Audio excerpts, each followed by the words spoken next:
दोस्तों, बीजेपी का पुराना इतिहास है अपने सहयोगियों को खत्म कर देने का, अपने सहयोगियों के सांसद विधायकों को तोड़ लेने का एक पुराना इतिहास है। कई पार्टी है जिसे बीजेपी ने जड़ से खत्म कर दिया है। अभी भी नीतीश कुमार का शिंदे जैसा हाल होना लगभग तय था, लेकिन ये बिहार है, ये नीतीश कुमार है और ये महाराष्ट्र नहीं है। बिहार उड़ती चिड़िया को हल्दी लगाने का काम करता है। नीतीश कुमार ने सब कुछ भाप लिया कि मेरा भी हाल शिंदे जैसा न हो जाए। शिंदे का क्या हुआ, वहां पे भी सीटों का फैसला जो है वो चुनाव के बाद होना था कि मुख्यमंत्री के सीट पे, मुख्यमंत्री के कुर्सी पे कौन बैठेगा, लेकिन फैसला वहां क्या हुआ, बीजेपी को ज्यादा सीट आई, फडणवीस सीएम बने और एकनाथ शिंदे घसका दिए गए। उसी तरीके से नीतीश कुमार के साथ अमित शाह करने वाले थे। यूं तो चाणक्य है अमित शाह, लेकिन नीतीश कुमार 9 बार सीएम की शपथ ले चुके हैं, तो कमजोर खिलाड़ी तो नहीं होंगे।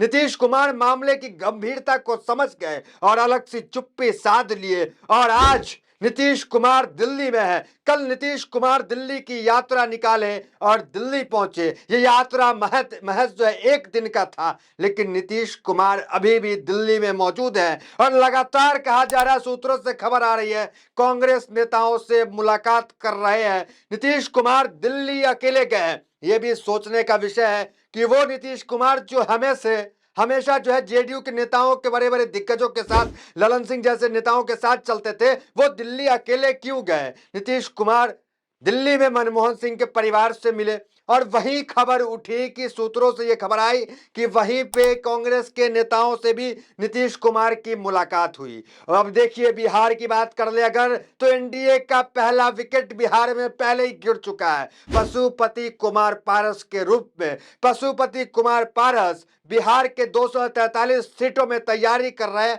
और वही चुनाव अकेले लड़ेंगे, एनडीए के खिलाफ लड़ेंगे। तो पहला विकेट पशुपति कुमार पारस के रूप में गिर गया। दूसरी नजर निगाहें नीतीश कुमार पे टिकी हुई है और तीसरा बयान जो मांझी के तरफ से आया, जो मांझी कल तक नीतीश कुमार के धुर विरोधी थे, लेकिन अब नीतीश से इनका भी पैचअप हो गया। चिराग पासवान, उनका भी पैचअप हो गया। तो मतलब नीतीश टूटेंगे तो समझिए मांझी चिराग सबको लेके डूबेंगे। नायडू छटे ना छटे, नायडू हटे ना हटे, लेकिन मांझी चिराग और नीतीश हटते हैं तो सोचिए आंकड़ों का खेल क्या होगा। बिहार तो जाएगा हाथ से, दिल्ली भी हिल के रह जाएगा। दिल्ली की प्रधानमंत्री मोदी की कुर्सी भी हिल जाएगी अगर नीतीश कुमार टस से मस होते हैं। यही कारण है, तमाम बातों के बाद भी नीतीश कुमार को मनाने का लगातार प्रयास हुआ, लेकिन नीतीश नहीं माने और नीतीश दिल्ली यात्रा पे हैं, दिल्ली में बैठकें कर रहे हैं, मुलाकातें कर रहे हैं। मीडिया सवाल पूछ रहा है नीतीश कुमार से, क्या नीतीश कुमार आप पलटी मारेंगे, क्या फैसला लेने वाले। नीतीश एक ही रूप अलाप रहे हैं, वो है चुप्पी। चुप्पी साधे हुए नीतीश कुमार। और खबर आज ये थी कि प्रधानमंत्री मोदी से मिलेंगे, लेकिन अब जब हम ये वीडियो कर रहे हैं 5 बजे, तो नीतीश कुमार की मुलाकात प्रधानमंत्री मोदी से नहीं हुई। मतलब नीतीश कुमार ने प्रधानमंत्री मोदी से नहीं मिला। नीतीश कुमार जो है जेपी नड्डा से नहीं मिले। पहले भी जेपी नड्डा 2 दिन पहले बैठक बुलाए एनडीए के तमाम दलों का, वहां पे नायडू आए, वहां पे सब कोई आए, अमित शाह भी वहां थे, लेकिन उस बैठक में भी नीतीश कुमार नहीं पहुंचे। नाराजगी कितनी ज्यादा है जरा सोचिए। और इस बीच जो है आरजेडी जो है वो ऑफर भी दे चुकी है। आरजेडी के भाई वीरेंद्र क्या कह रहे हैं वो देखिए, क्या ऑफर है। और मांझी जो है, हमने कहा पहला विकेट बिहार में गिर गया, एनडीए को ठेस लग गया। पशुपति कुमार पारस जो चिराग पासवान के चाचा थे वो आउट हो गए एनडीए से। दूसरा विकेट मांझी, जीतन राम मांझी, हालांकि अभी तो एनडीए में है, वो मंत्री है, लेकिन जीतन राम मांझी दिल्ली के विधानसभा चुनाव में जो है वो अकेले चुनाव लड़ने वाले हैं। दिल्ली के विधानसभा चुनाव में सोचिए, मतलब एनडीए के खिलाफ, प्रधानमंत्री मोदी के खिलाफ जो है वो चुनाव लड़ने वाले हैं। हेडलाइंस पे जरा अगर गौर कीजिएगा आप, जितना मांझी जो कह रहे हैं उससे आपको समझ में आ जाएगा कि मांझी भी नीतीश के कदमों पे चल रहे हैं। देखिए क्या मांझी क्या कह रहे हैं, देखिए एक बार आप।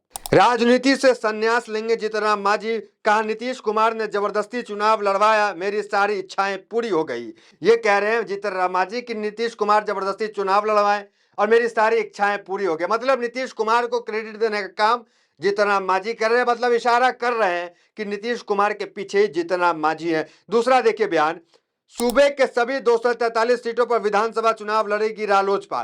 पारस, हमने कहा पहला विकेट बीजेपी का गिर गया, 243 में चुनाव लड़ेगी। दूसरा देखिए, बीजेपी से नहीं बनी बात, जीतन राम मांझी की पार्टी ने अकेले चुनाव लड़ने का कर दिया ऐलान। मतलब ये भास्कर की रिपोर्ट है। अकेले चुनाव लड़ेंगी जीतन राम मांझी की पार्टी दिल्ली में, तो ये एनडीए के खिलाफ चुनाव लड़ेगी। तीसरा देखिए, प्रधानमंत्री मोदी जो है वो अभी ये करने वाले हैं मन की बात प्रधानमंत्री मोदी ने किया।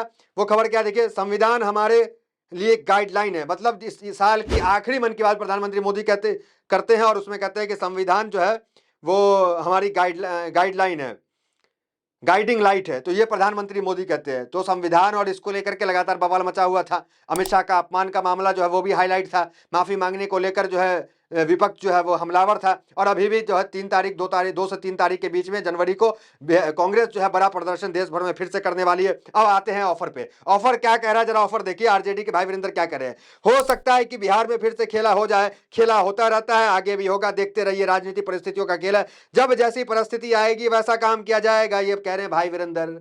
भाई वीरेंद्र कोई रोड छाप नेता नहीं है, भाई वीरेंद्र प्रवक्ता है, भाई वीरेंद्र विधायक हैं आरजेडी के। वो कह रहे हैं कि उनका वेलकम है, स्वागत है। पहले भी हमने आपको बताया था, पहले भी शक्ति यादव बयान दे चुके हैं कि नीतीश कुमार का स्वागत है। और नीतीश कुमार जब दिल्ली आए तो दिल्ली में कांग्रेस दफ्तर के बाहर नीतीश कुमार का पोस्टर लगने का काम हुआ। नीतीश और नायडू भी उसमें मौजूद थे। पोस्टर क्या है जरा देखिए, गौर कीजिए, पोस्टर में जूम करके दिखाइए पोस्टर क्या लिखा हुआ पोस्टर में, पढ़िए पोस्टर को। कहा जा रहा है कि देश हित में जो है नीतीश और नायडू जो है वो चले आए इंडिया गठबंधन में, देश हित में ये काम करे। नीतीश कुमार के बारे में आपको पता है, पहले भी इंडिया गठबंधन की तरफ से पीएम का पद ऑफर किया गया था। केसी त्यागी ने इस मामले के बारे में सूचना भी दिया था कि ये तमाम ऑफर आ रहे हैं। और नीतीश कुमार भले नाराज क्यों ना हो, मीडिया लगातार चला रही है, नाराज है। विजय सिन्हा बीजेपी के उप मुख्यमंत्री है, उन्होंने क्या कहा जरा उनका भी बयान देख लीजिए। विजय सिन्हा ने कहा, अभी हमारे अंदर की आग ठंडी नहीं हुई है, अभी हमारा मिशन पूरा नहीं हुआ, अभी हमारा मिशन अधूरा है। जिस दिन बिहार में हमारी अपनी सरकार बनेगी उस दिन मिशन पूरा होगा। उन्होंने कहा कि बीजेपी के कार्यकर्ताओं ने बिहार को जंगलराज से मुक्त किया था, लेकिन उनका मिशन अभी अधूरा है। उन्होंने कहा कि जब तक बिहार में बीजेपी की सरकार नहीं बनेगी हम स्वयं अटल बिहारी वाजपेयी को सच्ची श्रद्धांजलि नहीं दे पाएंगे। तो ये कौन कह रहे हैं, ये कह रहे हैं विजय सिन्हा। तो विजय सिन्हा कह रहे हैं कि जब तक बिहार में अपनी सरकार नहीं बनेगी, मतलब माइनस नीतीश। पहले भी कई नेता जो है वो बयान दे चुके हैं कि इस बार जो है बड़े भाई की भूमिका में जो है बीजेपी रहेगी, लेकिन ये तो नीतीश है। 42-43 सीट लाने के बाद भी कुर्सी पे जमे हुए, सत्ता में बैठे हुए हैं। और नीतीश की तरफ से दोनों तरफ मलाई है। नीतीश जब जहां चाहे मुख्यमंत्री तो वही रहेंगे। तो देखना दिलचस्प होगा कि आने वाले 24 घंटे और 48 घंटे में दिल्ली से क्या फैसला निकल के आता है। और खबर अभी बड़ी ये है कि प्रधानमंत्री मोदी से नीतीश कुमार नहीं मिले, जेपी नड्डा से नीतीश कुमार नहीं मिले, ये बड़ी खबर है। आगे अब जब वीडियोस बना रहे हैं 5 बजे तो यही खबर है कि अभी तक मुलाकात नहीं हुई, आगे मुलाकात हो जाती है। और मुलाकात होती है तो क्या नीतीश कुमार जो है वो चुप्पी तोड़ेंगे जो मीडिया में चल रहा है।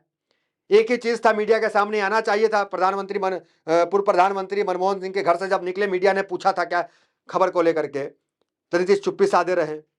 और चुप्पी के पीछे का क्या कारण है? अगर नीतीश चाहते तो मीडिया के सामने बोल देते कि हम कहीं नहीं जा रहे हैं, कहीं नहीं पलट रहे हैं, ये सब अफवाह है, हवाबाजी है। तो इससे ये समझ में आता है कि कुछ कुछ अंदर खाने चल रहा है। बीजेपी पहले भी कह चुकी है कि अब जो है नीतीश कुमार के लिए दरवाजा बंद हो गया हमेशा हमेशा के लिए, लेकिन फिर दरवाजा खुला और नीतीश की एंट्री हो गई है। अब क्या कुछ होता है दिल्ली में, नीतीश क्या फैसला लेते हैं और क्या इंडिया गठबंधन की तरफ से, राहुल गांधी की तरफ से वेलकम किया जाता है, नहीं किया जाता है। पोस्टर तो लग गए और सूत्र कहते हैं कि जो है केपी मलिक का ट्वीट भी आप देख सकते हैं, दैनिक भास्कर के पत्रकार है, उन्होंने कहा कि पहले से जो है वो कांग्रेस के नेता वहां पे मौजूद थे, उनसे नीतीश कुमार की मुलाकात हुई। ये तमाम चीजें अभी वायरल चल रही है। 24 घंटा अहम है, नजर बनाए रखिए, हमारी भी नजर है। जो भी अपडेट निकल के आएगा सबसे पहले बताने का काम करेंगे। फिलहाल खबर में इतना ही, मिलता है अगले वीडियो से। हमारे साथ बहुत बहुत धन्यवाद।